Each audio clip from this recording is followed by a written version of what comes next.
Hey everyone, it's Justin. Thank you for watching and or listening to the podcast, and welcome to my house. It is time for a delayed or late ServiceNow Store highlights episode. That's SSH version 20250522. You can see here we have 46 new or updated applications. The reason we're running late this week, seems like that's happening a lot here recently, but there is the great PDI outage of 2025, and all of my stuff is done on the PDI, and my export didn't run, so I have some export jobs that run just in case something like this happens, and the timing was off, so the PDI went down right before the export would have run, and so I wasn't able to kind of like do a poor man's episode for you. So I apologize, we're 2 days late, or 3 days late. It was going to come out on Thursday the 22nd instead of Monday the 19th, but let's see how the episode shaped out. 4 compatibility updates, 7 fixes, 1 ghost application, 12 highlights, 10 minor updates, 4 new releases, and 8 release notes fails. So let's jump right in and detail out what those were. The 4 compatibility updates were Forescout app for IT incidents, Forescout app for SOC incidents or SOC, InReCelebrate employee recognition management, and a NetBrain automation integration were the compatibility updates. I believe all of them were to Yokohama, but there might have been a Xanadu in there. There were 7 fixes: CSDM as code, external content connectors, external content connectors admin, external content connectors application suite, financials core, IBM Instana, and integration planner were the fixes for the episode. We did have 1 ghost application, and it has been a minute since I clicked on that, and yes, it's still a ghost application, and that is vuln check for SBOM response, or software bill of material response. It has been removed from the ServiceNow store, and we call it a ghost here on the episode. We have 10 minor updates. They were at IceFlow RBM custom components and custom components 2, so 2 different ones.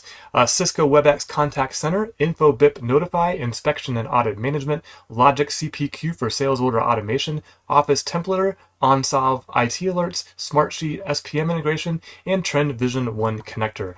Again, all minor updates for the episode, and unfortunately we had 8 release notes fails. If you haven't watched an episode and you're not sure what a release note fail is, it means I couldn't figure out what changed in this release. So it was versioned, the version number increased, but they were the same release notes, repeated release notes, or a product description on some of them, or just nothing was there. So those were API for Red Hat Ansible Automation Platform Certified Content Collection, Event-Driven Ansible Notification Service, External Content Connectors Confluence Cloud, External Content Connectors SharePoint Online, FM Systems Integration Engine, Grip Security Spoke, Navigation Header Component Tenon, and Runbook Management. All were release notes fails.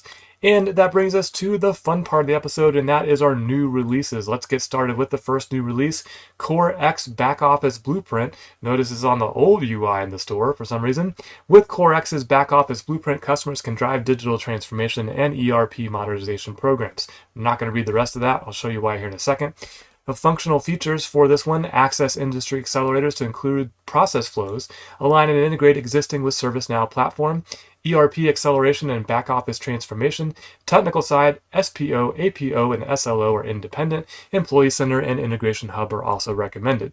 The reason I didn't tailor or describe too much is this is not really an application. It's an offering, a service or services. So if you click the Learn More button, you'll get connected with the Core X group, and you'll have probably some pre-built content, but mostly professional services on getting all this set up. So that is what's new from the team at Core.X Group LLC. Our next new release is Ignite, Secure, and Govern. And their tagline is streamline ServiceNow workflows with automated incidents from Ignite, Secure, and Govern. Let's go to the key features here. The key features were automatic incident creation, access to logs, severity-based incidents, choose the right issue type, and assign to the right team. And that is what's new from the team at Ignite Incorporated.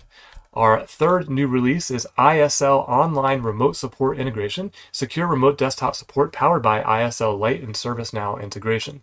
The key features for this application: launch remote desktop sessions directly from ServiceNow tickets, invite clients using ServiceNow's built-in communication tools, view and control session status, waiting, active, paused, ended, directly in the ticket, automatically log session info and chat transcripts into work notes, authenticate securely using OAuth 2 and pass ticket data like ID and email into ISL Lite, compatible with classic UI and service operations workspace, full in-session support for chat, file transfer, screen sharing, session recording, audio video calls, multiple monitors, whiteboard tools, restart and reconnect, and more.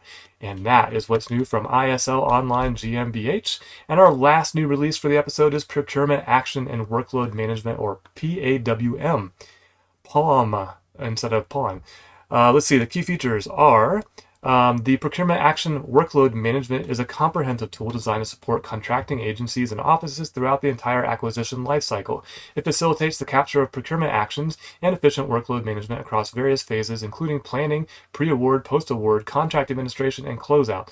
PAWM offers the following features: visibility, workload alignment or workload assignment, and performance measurement. And that is the last and new application from BI Fact LLC, which brings us to our 12 highlights. I'm so impressed. We have really good release notes to be able to highlight 12 applications in the store. The first one is Aguaro Workspace. It was updated to version 2.1.0, and this version, under new features, collection, new buttons to control data collection via collection survey, send reminder, and refresh survey progress. The new buttons have been removed from the lists on the collection page where they are not relevant. Under enhancements for Sources Manager, added a user preference to keep a favorite collection. Under Homepage, add a user preference to keep a favorite area. Under Sidebar Menu, add a shortcut to the Sources Manager page in the Workspace left-hand side menu. And under Collection Overview, the Compare button appears in the Collection Overview at the Review or Publish stage. And that's what's new from Aguaro SAS. Our second highlight is ARIA Billing Studio. It was updated to version number 2.0.2. And in this version, the application and management of dispute holds and write-offs on invoices, the creation, management, and display of cash and service credits, the creation, management, and display of refunds on payments, and the ability to deep link into ARIA to perform account management activities not yet available in ServiceNow. And that's what's new from ARIA Systems LLC. Our third highlight is Beyond Trust PRA integration. It was updated to version number 25.1.4, and in this version, they added support for Service Operations Workspace, and they updated the behavior of jump URLs to match against all searchable fields in PRA rather than only the host name. And that's what's new from Beyond Trust Corporation. Our fourth highlight is DigiCert Trust Lifecycle Manager. It was updated to version 1.7.0, and in this version, under new features and enhancements, they have the ServiceNow connector on TLM has been enhanced to optionally support MTLS certificate authentication for all connections to the configured target ServiceNow instance. Previously, only username and password authentication was supported. Users can now download certificates in various formats directly from the certificate details page, providing greater flexibility. They added the option to upload a new certificate signing request while renewing a certificate, enabling more control over the renewal process. Certificates within the renewal window can now be auto-approved when this feature is enabled in the profile, eliminating the need for manual approvals. Under user experience improvements, the country code field now uses a drop-down menu for better accuracy and ease of use during certificate enrollment. Under compliance updates, the privacy notice has been added to all application pages to meet ServiceNow compliance requirements. Under Microsoft CA integration, CSR plus manual approval flows are now supported for the Microsoft CA private server certificate template, enhancing compatibility with Microsoft CA environments. And that is what's new from the team at DigiCert Incorporated. Our next highlight is an environmental health and safety incident and investigation. It was updated to version 8.2.0, and in this version, they streamlined the incident workflow, one-click incident and investigation reports, simplified OSHA reporting for campus sites, and smarta OSHA 300/300A reporting. There was also a handful of bug fixes that I'm not going to read off to you, but that is what's new from the team at Serenity EHS Incorporated. Next up is ID Ramp Identity Flow. It was updated to version number 1.1.2, and in this version they have verification status, group requests by user ID, custom communication channel selection, masked communication details for agents, user attributes mapping, toggle work notes for verification requests, and multiple settings profiles. And that's what's new from ID Ramp Inc. Next up is the Juniper Mist Automated Provisioning. It was updated to version number 1.1.0, and in this version they have some new actions and new data streams. The new actions are create org PSK, get org PSK, update org PSK, delete org PSK, create site PSK, get site PSK, update site PSK, delete site PSK, and get switch local port config. Under new data streams, list org PSK's data stream and list site PSK's data stream, and one fix for add org inventory, adding the missing result fields result.error and result.reason. And that's what's new for the team at Juniper Networks Inc. Next highlight is Nucleus Security. It was updated to version number 1.6.0, and it introduces enhanced mapping capabilities. Multiple connections per Nucleus project are now available, improved error handling, and improved data lookup methods. The next highlight is Savient Identity Governance. It was updated to version 2.1.1. And in their release notes, we have performance improvements, additional import filters, import all non-blank role metadata, real-time event triggers, customize entitlement displays, migrate Savient app configurations, view detailed approver information with enhanced requested item information card, improving transparency for audit purposes, generate consistent account names for application role requests, display requestable items, display application names, evaluate SOD violations, fetch Savient request status details in real time, and various bug fixes from the team at Savient Inc. Our next one is Serenity Core. It was updated to version number 8.2.0, and in this version they enhanced the entity search for risk assessments, risk template performance dashboard, introduced a dedicated dashboard, establishment level risk scorecard, added a new risk scorecard to the establishment page, and report designer for risk assessment templates. Owners can now define and configure PDF reports to be automatically generated upon completion of a risk assessment, and they had a whole slew of bug fixes that I am not even going to try to read because it's so long. But that's what's new from the team at Serenity EHS Incorporated. Next up is Service Connector. It was updated to version number 2.3.2, and in this version they introduced support for Yokohama. There were some minor bug fixes, product enhancements, and performance improvements for processing outbound bulk queues with multiple parallel jobs. Upgraded to the Open API specifications, version 3.1.0, when generating API documentation for inbound configurations, added the option to always use Glide Record Secure to enforce the ACLs when accessing data outside of the Service Connector scope, on top of the already existing requirements for application access on the table and specific cross-scope access privileges.